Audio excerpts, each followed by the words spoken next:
He's just very calming when he gets on the mound. He just throws a ton of strikes, and he doesn't get too emotional, never gets too up or down. And he throws 4 pitches for strikes. He can throw 2 different breaking balls. He can throw that changeup. He threw a 3-2 changeup to Meisner that popped him up. And when you can do that and still be 95 and 96 with command of the fastball, it makes hitters uncomfortable, and that's really what he does. He makes hitters uncomfortable. And what he's doing through the second, third time, and going through their lineup, what he's done pretty much all year, his ability to change speeds and really mix it up and really get the job done for him as well. Yeah, I mean, he can be 2 different types of pitchers. He can be a power pitcher if he needs to, but he can also throw that slider at any time and throw that change up. And so he gives hitters different looks. It's not the same thing every time through. And and Coach Kenny does a really good job of reading the hitters, and he calls a great game, and they were locked in on the same page together. Emerson didn't shake off very many pitches tonight, and they have the liberty to do that, but Emerson only did a couple, and that means that everybody's on the same page.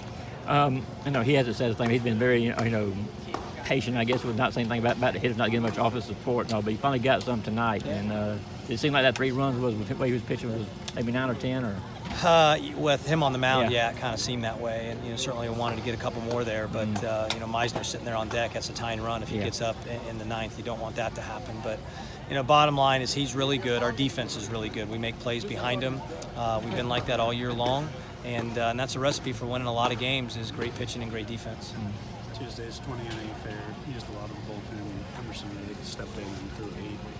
Was there any talk for him maybe going out for 9 and saving the bullpen? Well, we kind of left it up to him, and when he came in, he said, "I'm good." And he was at 105,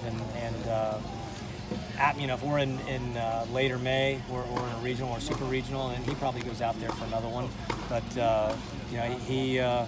he did his job, and the 8th inning was a little quicker than the other innings, and he got out of it fairly quickly. If he would have come in and pounded his chest and said, "I'm going back out there," we probably would have done. But he's a really smart kid. He listens to his body, and we trust him. And he's as tough as nails, but he also wants what's best for the team. And we got Zach Christovac sitting there. Aaron Shunk was down tonight because he threw 3 innings on Tuesday. So Zach came in, and that's power stuff, 93, 94, the great breaking ball. That's a nice luxury to have when that's kind of your backup closer. And I really like the way that we played tonight. Offensively, a little slow starting, but found a way to get some runs. And when you pitch like that and play defense like we do, we're tough to score off of.